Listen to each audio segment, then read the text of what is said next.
Olá você, seja muito bem-vindo a mais uma edição do PB Desporto nesta sexta-feira, 2 de julho, com os seguintes destaques. Campeonato Brasileiro chega à sua 8ª rodada e surpresas permanecem nas primeiras posições. Técnico português Nuno Espírito Santo irá comandar gigante do futebol inglês.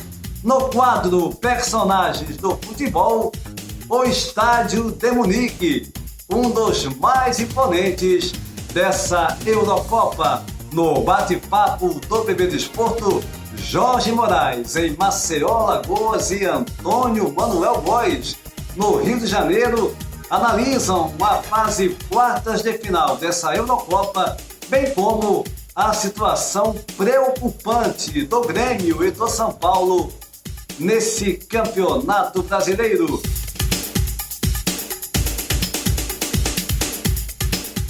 Antes de mais nada, convidando você para se inscrever no nosso canal, deixar o seu like e compartilhar os nossos vídeos em suas redes sociais. E após 8 rodadas do Campeonato Brasileiro, Red Bull Bragantino, Atlético Paranaense e Fortaleza permanecem nas primeiras posições do campeonato. Vamos abordar esse e outros assuntos nessa edição do PB Desporto. De imediato, vamos para o nosso bate-papo. Jorge Moraes, em Maceió, Antônio Manuel Góes, no Rio de Janeiro. Eu começo contigo, Moraes, a primeira pauta sobre a fase quartas de final que está por começar nesta sexta-feira da Eurocopa. E a sua opinião, Moraes? Olá, Antônio Júnior, um abraço para você aí em Portugal, para o Antônio Manuel no Rio de Janeiro e para todo mundo que está acompanhando aqui o PB Desporto. Olha, as quartas de final dessa Eurocopa, essas partidas já estão chegando a partir deste momento, desta sexta-feira. E nós teremos 2 jogos e mais 2 jogos amanhã. Então a gente tem uma sequência muito boa, com a Suíça enfrentando a Espanha e com a Bélgica enfrentando a Itália.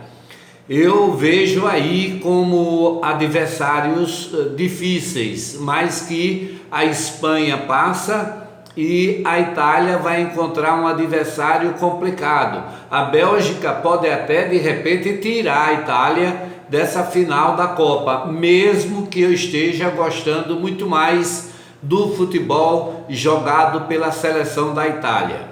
E amanhã, no sábado, a gente tem a República Tcheca enfrentando a Dinamarca e a Inglaterra enfrentando a Ucrânia. No primeiro jogo eu acho que há um equilíbrio, no segundo jogo a Inglaterra deve passar pela Ucrânia. Mas quando a gente chega numa fase como essa, quartas de final, a gente tem que entender que não é nada fácil você decidir o jogo em 90 minutos com mais 30 de uma prorrogação. Enfim, de repente tudo pode dar certo, como o favorito pode não vencer, a seleção que está se destacando pode tropeçar naquele momento. Por isso que eu entendo e acho que é uma rodada que tem um certo equilíbrio, mas com Espanha, Itália e Inglaterra levando uma vantagem diante das demais seleções que estão nessa disputa, viu, Júnior? Olha, Moraes, nessa fase de uma competição como a Eurocopa, assim como na Copa do Mundo, o Mundial de Seleções, quartas de final, você fazer um palpite é um tanto arriscado, não é? Claro, mas a gente opina, né? Opina baseado nos jogos, não só no nome, porque essa questão do nome, do peso, tem uma importância, ok, psicológica, né, para o adversário, mas o que vale é o futebol que essas equipes estão jogando. E a Itália, claro, a Itália eu coloco até, se tem uma equipe mais favorita, seria a Itália, só que a Bélgica, se não atuar realmente com esses 2 jogadores, né, tem o De Bruyne, né, o Hazard estão aí ameaçados de não atuarem, e aí sim é um desfalque, são dois desfalques seríssimos, a Itália fica ainda mais favorita. Agora é um jogo ali, né, pau a pau, porque a Bélgica tem um belo time também. A Espanha contra a seleção da Suíça eu já coloco ali, na minha opinião, né, quase 50-50, porque o que a Suíça jogou e fez ao eliminar a França, né, dá mais moral para a seleção da Suíça. E os outros jogos, é isso aí, vamos ter que ver. A Ucrânia, a Inglaterra é favorita, sem dúvida alguma, com a Ucrânia. E a República Tcheca, com a Dinamarca, eu vejo um jogo muito igual, mas ainda assim com um pequeno favoritismo para a seleção da República Tcheca. E para você, Antônio Manuel Góes, aí no Rio de Janeiro, a sua opinião sobre essa fase decisiva de quartas de final da Eurocopa? Júnior Moraes e seguidores do PB Desporto.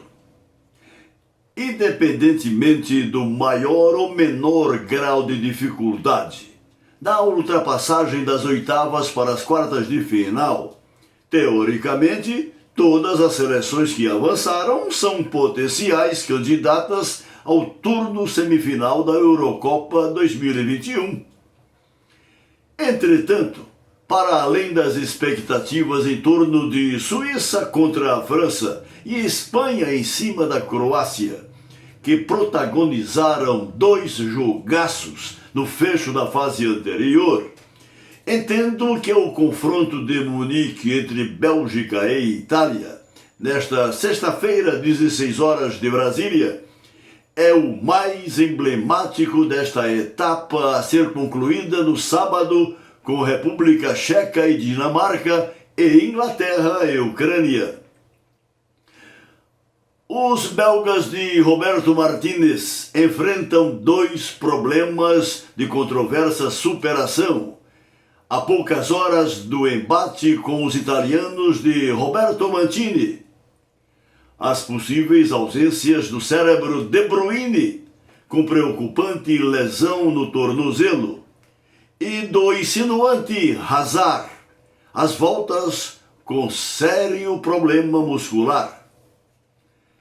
Já a Azurra, pelo que se informa, chega inteira para o desafio desta sexta, embora numa decisão de mata-mata, todos podem surpreender na hora do vamos ver. Resta-nos tão somente o desenrolar dos desafios e, sem maiores prognósticos e favoritismos, ver como se comportam física e taticamente os disputantes nesse filtro rumo à semifinal. Até porque a zebra se tem havido com presença marcante no curso deste eletrizante torneio europeu de seleções. Como aqui dissemos em programa anterior, uma Copa do Mundo sem Brasil e Itália. De fato, Antônio Manuel Góes, a zebra marcou presença, está marcando nessa Eurocopa. Seleções que muitos colocavam como sem a menor chance de seguir adiante, de eliminar seleções maiores, né, e conseguiram esse triunfo, conseguiram esse resultado. Agora, tudo bem, numa Ucrânia com a Inglaterra, eu acho que para qualquer um é nítido que a Inglaterra é ampla favorita, mas quem garante? Se a Ucrânia jogar o seu melhor, tiver um dia muito bom, e a Inglaterra ao contrário. Então é difícil, né? E ainda mais, você citou bem os 2 jogadores que eu tinha até mencionado antes, o De Bruyne e o Hazard, se não jogarem contra a Itália, aí sim a Itália, que já é favorita, né? Eu acho que aí nos sites de apostas de todo mundo, mas ela fica mais favorita ainda. Jorge Moraes, vamos agora passar para a nossa segunda pauta, e Antônio Manuel Góes, que é sobre essa situação preocupante do Grêmio e do São Paulo no Campeonato Brasileiro, ambos na zona do rebaixamento. Como é que você analisa essa situação, hein, Moraes?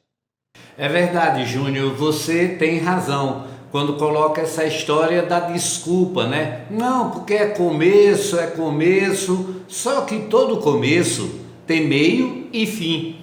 E daqui a pouco a gente chega na metade da competição. Aí entra o desespero porque ela vai para a reta final. Veja aí, a gente tem como exemplos o Grêmio e o São Paulo. O Grêmio perdeu o último jogo para o Sport.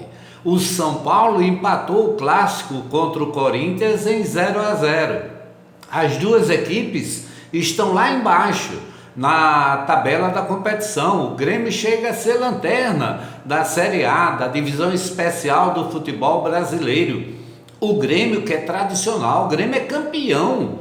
Foi campeão de Libertadores, campeão de Brasileiro, enfim. Então, eu concordo que não adianta mais a essa altura, com 8 rodadas, a gente sabe que são 38, ainda restam 30 rodadas, mas não é bem por aí não. Eu concordo que, como desculpa, não entende mais assim o torcedor do Grêmio e o torcedor do São Paulo. Eles querem que os seus times vençam e os seus times garantam pelo menos uma vaga na Libertadores da América. Se não for campeão, mas uma vaga na Libertadores é o que importa para o torcedor, porque sabe que o clube vai fazer altos investimentos e vai ter o retorno participando da competição. Enquanto ficar na zona do rebaixamento e sem vencer, é uma tortura para os torcedores, especialmente hoje, de Grêmio e São Paulo, viu, Júnior? Moraes, sem querer criar alarde, mas eu acho preocupante a situação do Grêmio e do São Paulo, né? Porque, por exemplo, eram equipes apontadas ali para brigar pelo título, e de repente você está tão distante do primeiro colocado, o sonho de ser campeão, por exemplo, já fica quase impossível. Pode ocorrer, mas não é o normal. Agora, é claro que eu também acredito que o Grêmio, como o São Paulo, vão se recuperar. Eu estou falando em brigar pelo título, ou até mesmo chegar a 20 primeiros colocados, né? Libertadores, claro, tem muito tempo ainda, mas para pensar em título, acho que fica muito distante. E para você, Antônio Manuel Góes, a sua análise dessa situação de Grêmio e São Paulo e do futebol que eles estão jogando, que consequentemente coloca essas equipes na zona do rebaixamento. Vou na contramão das análises e previsões de vários especialistas, além dos assodados palpiteiros das redes sociais, diante da frustração que São Paulo e Grêmio têm propiciado a seus adeptos, completadas 8 jornadas deste primeiro turno do Brasileirão Série A. Além das azucrinantes cornetas que, de parte a parte, anunciam o limiar do caos e ranger de dentes para São Paulinos de Hernan Crespo e gremistas de Thiago Nunes, convém ponderar, por uma questão de razoabilidade, que foram apenas cumpridos 8 dos 38 jogos, pouco menos de 1/5 do calendário da principal competição do futebol brasileiro. Não podemos subestimar a qualidade técnica dos elencos de São Paulo e Grêmio e a competência de seus treinadores, ambos capazes, sem dúvida, entre contratempos e expectativas, de fazer com um azedo limão uma refrescante limonada, num campeonato de longa duração que pode sofrer mutações, até mesmo pelo fato de ocorrer em meio à imponderabilidade de traiçoeira pandemia, Antônio Júnior. Olha, Antônio Manuel Góes, ok, pode ser cedo ainda, e eu também concordo contigo, no sentido de não se criar um alarde. A questão aqui não é essa, pelo menos eu não analiso desse modo. O que eu estou aqui a colocar é que, após 8 rodadas do Campeonato Brasileiro, você vê 2 equipes da tradição e de um elenco forte como São Paulo e Grêmio estarem numa situação dessa. O Grêmio, por exemplo, com 2 pontos apenas. O São Paulo tem 5 e o Grêmio pior ainda, com 2 pontos em 18 disputados. É preocupante, sim. Até porque o que eu disse para o Moraes, eu repito agora.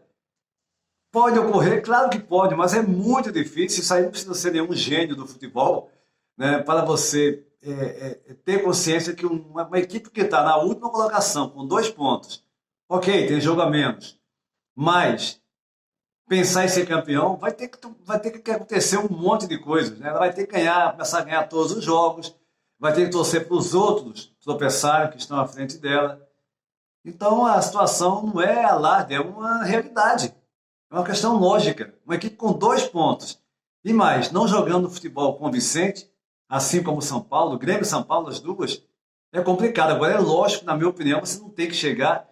É um absurdo você ver a direção do Grêmio colocar já o Thiago Nunes, né, no muro, pressionar já. Não, se não ganhar domingo do Atlético Goianiense, está fora. Se empatar também tem que ganhar, é complicado. É complicado isso. Antônio Manuel Góes, no Rio de Janeiro, e Jorge Moraes, em Maceió, Alagoas, no bate-papo do PB Desporto. No quadro Personagens do Futebol, nessa edição do PB Desporto, iremos destacar o estádio Allianz Arena, em Munique, na Alemanha. Estádio esse que fica situado em uma das cidades mais bonitas do país, com a população em torno de 1.500.000 habitantes.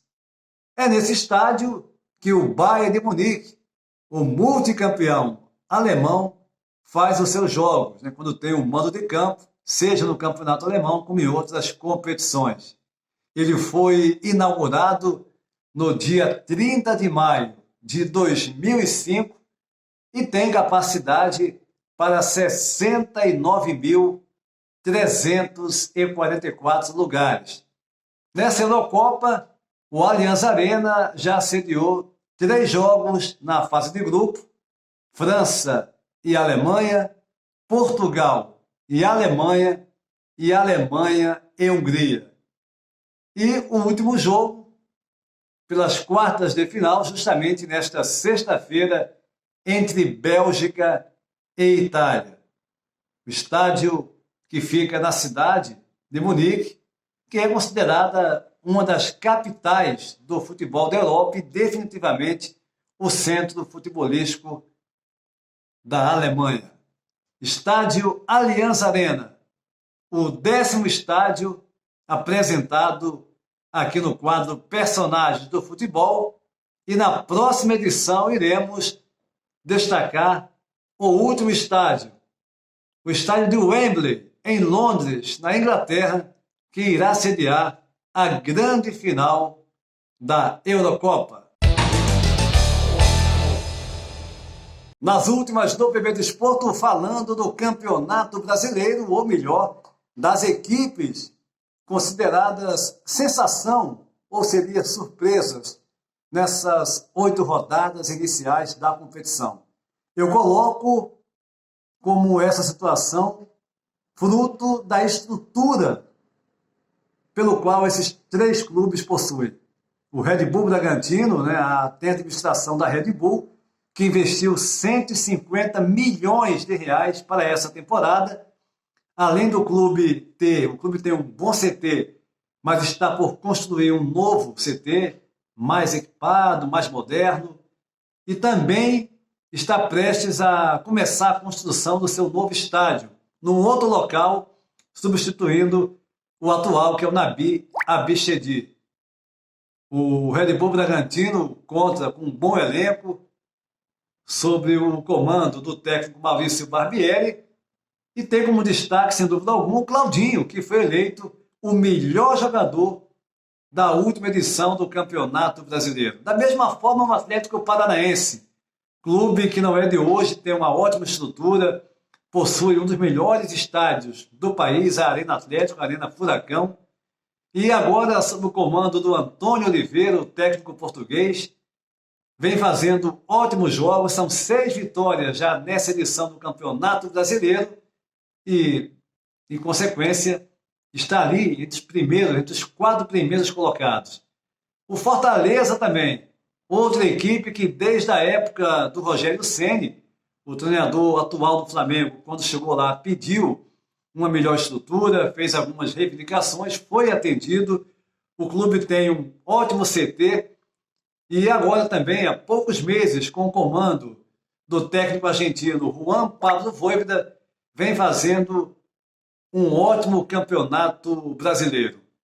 Já aqui na Europa, o técnico Nuno Espírito Santo, que comandou por alguns anos a equipe do Wolverhampton na Inglaterra, fazendo, aliás, um belo trabalho, assinou contrato de 2 temporadas com um dos gigantes do futebol inglês, o Tottenham. Sem dúvida alguma, uma das equipes mais tradicionais do futebol da Inglaterra, da Premier League. Enquanto isso, aqui em Portugal, num evento para celebrar os 115 anos do Sporting, o presidente Frederico Varandas foi questionado se o Sporting era o favorito para essa temporada e ele afirmou: não somos favoritos, mas o Sporting está no crescente, o plantel vai melhorar, o clube vai crescer ainda mais e que aquela fase em que Portugal só via Porto ou Benfica sendo campeões, acabou. É bom lembrar que o Sporting ficou 19 anos, né? Foram 19 anos de jejum, mas foi campeão agora recentemente, o campeão da temporada 2020-2021 do Campeonato Português. E a gente apresenta agora aqui a nova camisa do Sporting, uma bela camisa que vazou na internet, como sempre, né? Uma camisa que não vai ser lançada já acaba vazando na internet. E sem dúvida alguma, mais uma bela camisa que vai ser utilizada agora nessa temporada pelos Leões. O PB Desporto vai ficando por aqui, convidando você para se inscrever no nosso canal, deixar o seu like e compartilhar os nossos vídeos em suas redes sociais. Vá também no PB Desporto do Instagram, sempre com informações do mundo do futebol, aqui em Portugal, do Brasil e pelo mundo. A todos um abraço e até a próxima!